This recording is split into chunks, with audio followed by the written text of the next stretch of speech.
Hello, everyone. Richard McRoberts is my name, and I was a teacher for many years. Then I was in publishing for, heavens, another 20 years or so.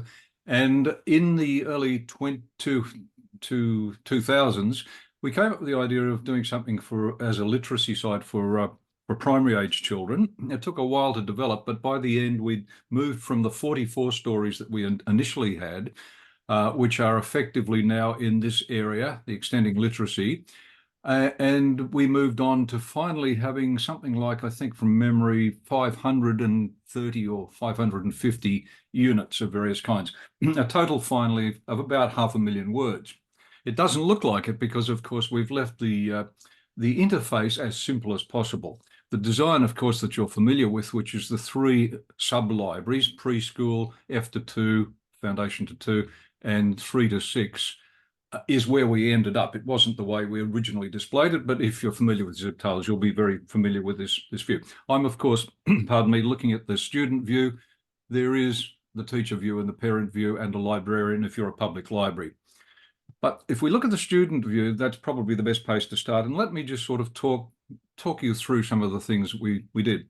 I should say, perhaps, that we started effectively in the early days in what we would now call the middle and upper school, particularly the middle school, and we gradually added on material for the little kids and for the older children. So that's a sort of rough chronology.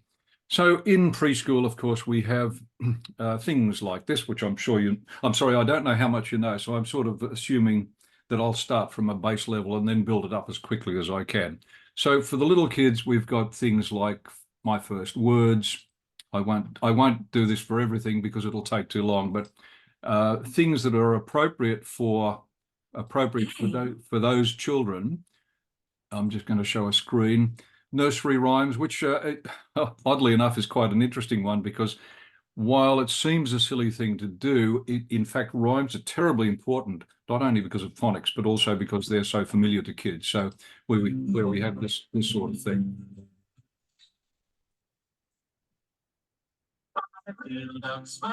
You get the idea fairly quickly. The ABC, which I won't open because it takes a while to load, because the lessons are quite complicated. Story time, which is a set of puppet plays on the top line and cartoons on the bottom line. They're all, the cartoons are original, of course, the Billy Goat Gruff, and the other things are traditional stories. Puppet plays, easy readers, which I'd like to come back to specifically. So that's, if you like, for the preschool kids. Then we go to this set, which, as you probably immediately see, overlap.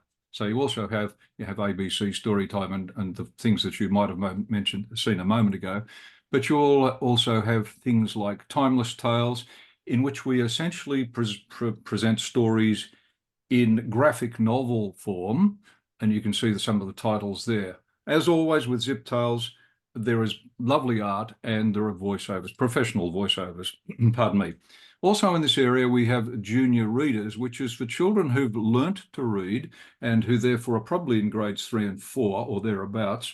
And in this set, we have a series of subcategories, imaginary stories like the one about the magic suitcase.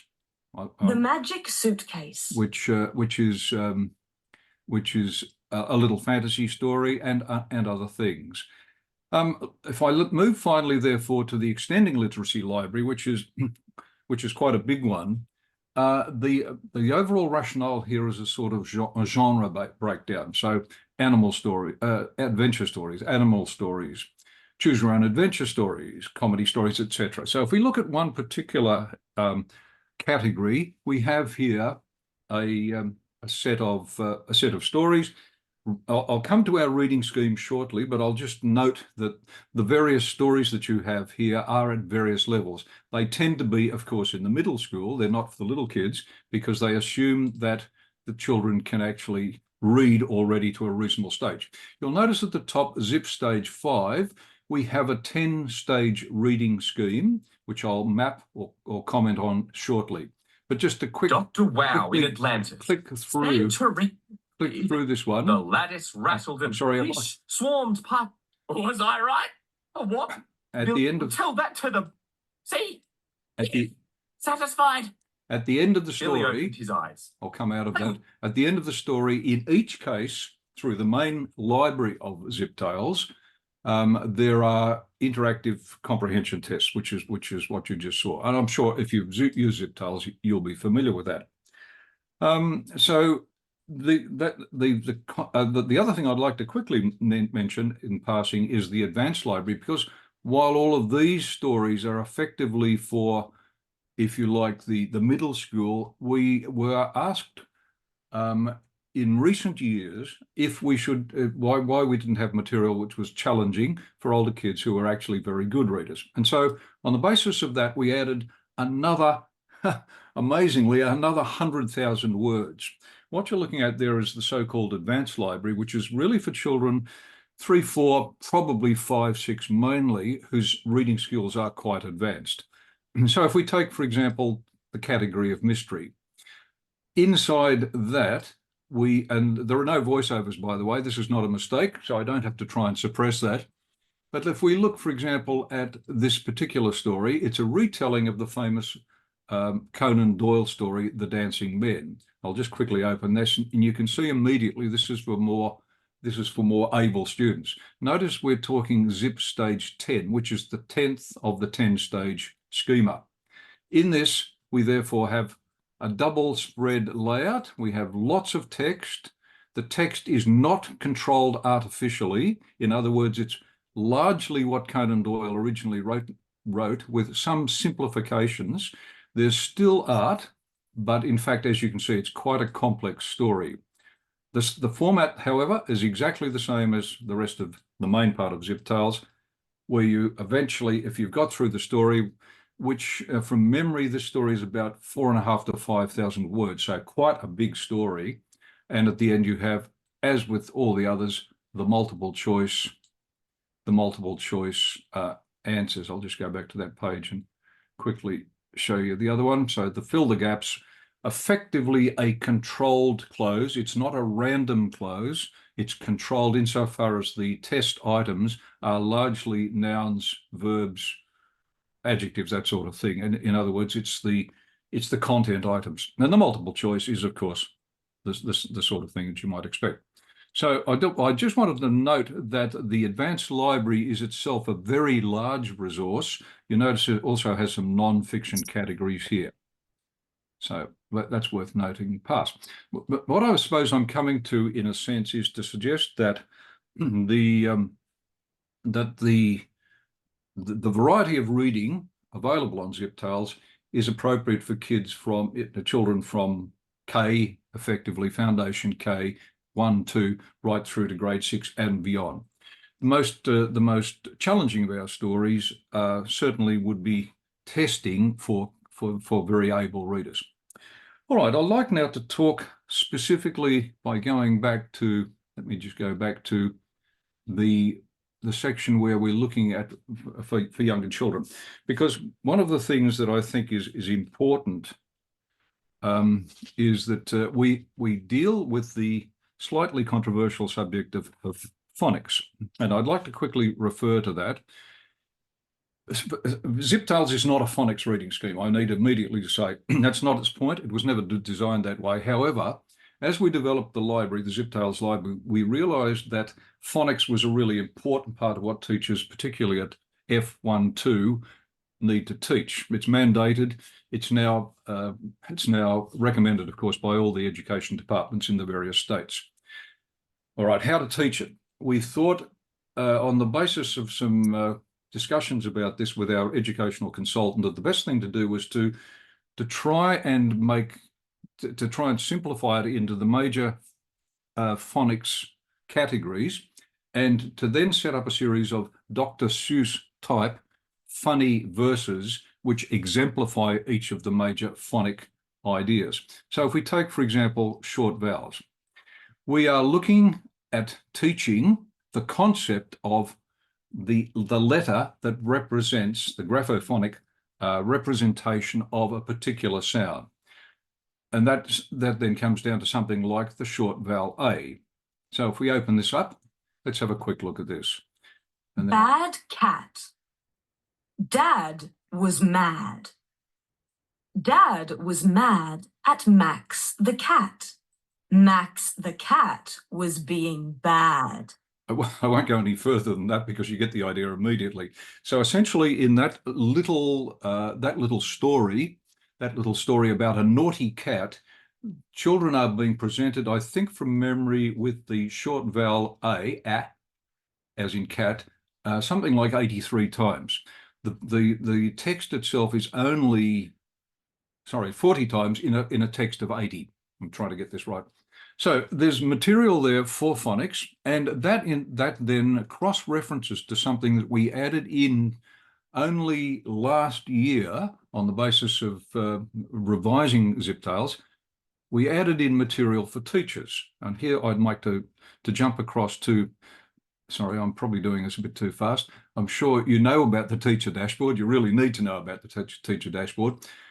Let's have a look at phonics professional development. And this is brand new material. This is it only went live, I think, at the end of last year, where we're talking about the whole idea of phonics and looking in great detail about why the science of reading, as it's now called, endorses phonics pretty much without reservation. There are two very long academic papers at the bottom, but because most teachers don't want to read academic papers, we try and break it down into a simple set of options. Why phonics? What are the key phoneme families? What is phonemic awareness? What is important about the alphabet? And then we start going to short vowels, blends and digraphs, long vowels, consonant digraphs, etc. And the last of them here, PD 10, is about all the other things beyond phonics. We acknowledged without reservation that phonics is just the starting point. It's not the end. It's not the whole story by any means. And so in that last paper, we talk about all the other things. Now, in case it's not clear immediately, and if you haven't seen this particular screen before, there are videos which are quick. On average, they're about 3 minutes long, so it's, you don't need to devote too much time to it. Videos plus the paper, so video plus paper. And I think it's important to know that because since phonics is now, as I said, mandated in all the state curricula, it's important, I think, to note that Ziptales now has its own material on that subject. Right, pardon me. So I haven't been in the classroom for a while. My voice is not up to it. But anyway, let's move on. I'd like to talk now about new material. I've just mentioned that we added the phonics material last year. And let's go back to the student view and go into this one, because schools have been asking for things, and that they quite rightly ask for new material. One of the things we did was to add in new material on subjects that are currently, if you like, important to schools. As schools look around and see what they're covering in their literacy curriculum, whether it's enough, whether it's inclusive enough, we realized after a while that there are things we should be putting in to make it more inclusive. And on the basis of that, inside the junior readers, which just to remind you briefly, is material for children, typically in grades 3 and 4, who can already read. It's not that they can't already decode, they can, but they need material that's not too difficult, but is stimulating and satisfies certain social objectives, if you like. Now, the imaginary worlds, the people like me, the stories from long ago, and the fun facts had been there already. But we added in last year a thing called We're All One. And that's a portmanteau category, if you like, which has on the left-hand side of the screen 2 Indigenous stories, these two. Mundabar and the Honey is a traditional Aboriginal story, Indigenous story, which we sought permission from the owner to use, a guy in Queensland, and we actually asked permission to use his story. We, of course, set up the art for it, but that is an Indigenous story. And this one here, Man Grook, is a story that's fictional, but I'll just show you that quickly. I hope I don't disable disable my sound because you'll hear the voiceover. Man Grook. Okay, One- I'll just quickly One flick through Gerard. it. Essentially, same Gerard idea. is Same idea, but the so in other words, the same structure of the story, but it's about an Indigenous boy who comes to a city school and feels bad because he's a loner, and it doesn't seem to be working out for him very well until it becomes obvious out on the playing field that he's a remarkably good player of football. Now, Mangrook, as you may know, is in fact the Indigenous term for football. Mangrook, it actually means, from memory, ball game, I think it's called. Mangrook means ball game. So it's effectively, I suppose, foregrounding and putting up in front of children the idea that this is, it's not as though Indigenous children can't do anything else, but they are often quite good at this. Anyway, you might call it a positive story about an Indigenous boy. The other two are, this one here, for example, is, I'll just go back, is We're All One, is about an end of year show, is about children who have difficulty. And it's about inclusivity. It's about children from different racial backgrounds and that sort of thing, all coming together and learning to integrate, if you like, to be inclusive. So two new stories there, which I would suggest that you might like to look at and might well satisfy, as I said, some of those social skills, some of those the agenda that schools have in terms of dealing with material that's improves the children's understanding. Let me now then move to more fully to the teacher page. I'll just make that a little bit smaller. The teacher page is super important. You really have to know about that. Let me start then. I'll ignore the getting started video. That's just a sort of welcome to Ziptales, what is it sort of thing. But reading levels is really important. Forgive me if you know this, but I think it's important to understand that Ziptales has a 10-stage reading scheme, and we call it simply Ziptales stage 1, 2, 3, 4, 5, 6, 7, 8, 9, 10. And you can see, if you look across this little diagram, that the first 5 stages roughly relate to some of the reading recovery levels. And over here, in terms of the readability statistics, using Rudolf Flesch's famous scale as a benchmark, starting with the kindergarten level stories and then moving through. And you notice that Zip stage 10 at the bottom of the last line has a 7+ Flesch level. So that's I think important to know. And in the middle we have the Lexile levels. Not all schools use Lexiles, but you may know that Scholastic were promoting Lexiles as a readability benchmark or scheme very significantly over probably a decade or so. So a lot of schools are familiar with reading recovery, with Lexiles, not all of them, but Lexiles. And the one that almost everyone will know are the Flesch levels. Just a quick comment. Lexiles we purchased from the people in America who devised Lexiles, the academics who devised it. Flesch, however, is an open source readability scheme. And when I did research on it, just to check, I found that the reliability of Flesch was 93 to 95%. So while it may not be your particular favored reading benchmark, it is in fact pretty reliable. So the scheme, I'll just quickly show you this. The scheme relates to all stories. If you are interested, and we actually recommend this, you can do a reading level test, which can be activated. I'll show you how in a moment. Activated on the student page. The children then can, if you decide to, do a little test, which is just a multiple choice test. What's my level, it's called. And depending on what you think the child, where you think the child is, a ballpark figure of where their readability or reading skills are, you can then choose one of the 5 test instruments. The children do a quick multiple choice test. It'll take probably 5 minutes. And on the basis of that, we then recommend, let's suppose it's Zip Stage 6, we then recommend a variety of stories.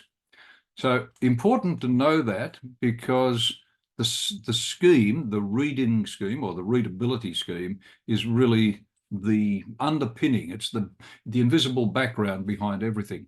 All stories, in fact, let's go back to the children's view, the kids' view. There it is, the reading level test. So click to continue. What's my level?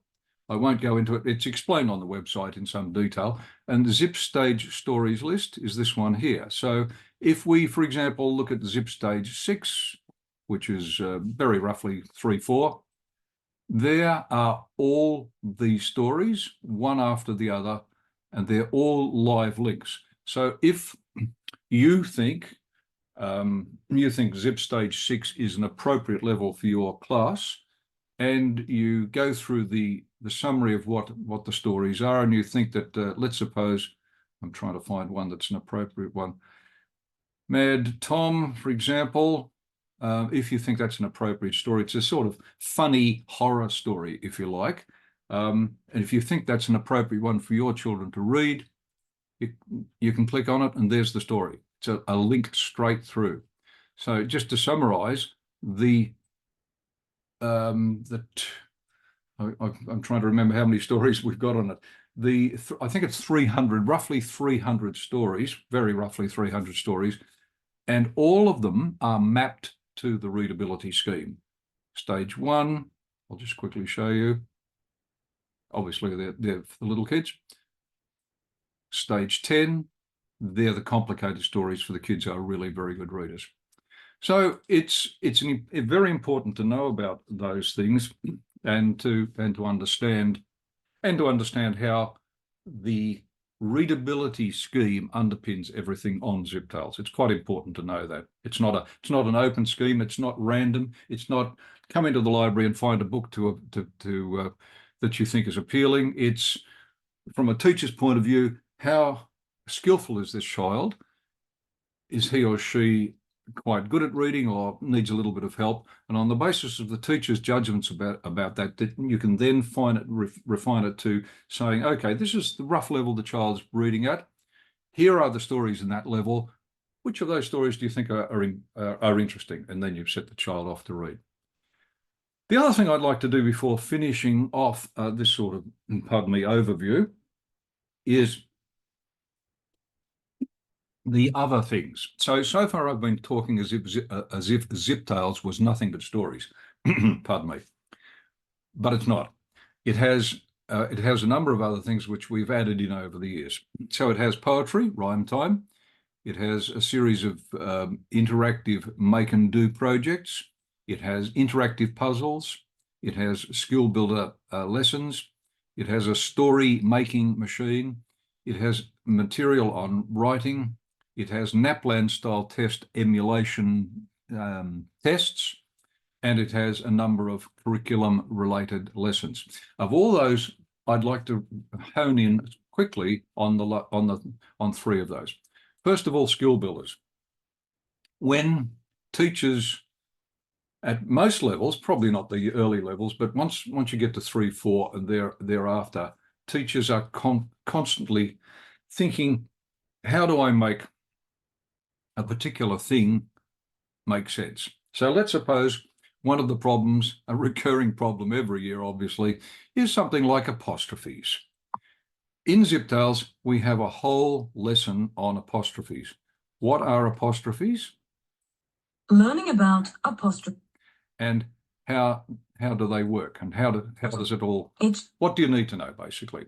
And I won't show it to you because we don't really have the time for it, but I'm simply trying to suggest to you that if you think about all the things that children have to be taught, One of the things will be punctuation. There'll be it's useful to talk at the appropriate time about grammar, certainly spelling, and comprehension too, for that matter. In the spelling lesson, for spelling set, we have 30 lessons on the different issues in spelling. Let's take something like the magic E, or weird plurals, or the matter of C and G and their two sounds, the soft sound, the hard sound. So that's skill builders. Skill builders, let's go down to the right place. It's, if you like, it's below the line. So all of those above are the stories, and below the line we have the other things. So I was just talking about skill builders. Right time is really important too. Teaching writing is one of the tricky things that teachers have to do, and we are not telling you how to do it, but we think it might be useful if we give you some suggestions about, for example, how to write a story, or how to write an argument, or how to write an essay, or how to write information, pardon me, how to write an recount. These, like so many other things in Ziptales, are a set of explicit teaching lessons. How to write a story. Everyone loves stories. Before we go on, I'll just give you a couple of quick screen grabs. Yes. Most stories have a very clear pattern. What is it? We're going to call them the 3 Ps. I'll stop at that point. You don't want to hear that, but I thought it was important for you to understand that material is there. So we looked at skill builders very briefly. We just quickly looked at right time. And the last thing I think is really important is what you can reasonably call curriculum-based lessons. We looked at the Australian curriculum some years ago, and we analysed all the different things that it promoted at the different levels. What you see in front of you there is a master list, which is very extensive. Let me try and remember how many lessons there are. I think from memory it's 150. It might be 200. I think it's 150 from memory. I should recount them. Now you can break it down in 2 different ways. You can look at all the reading lessons, all the writing lessons, all the oral lessons, and you can apply filters. Let's suppose you're interested in years 3 and 4. And I was looking at oral, so let's go back to writing.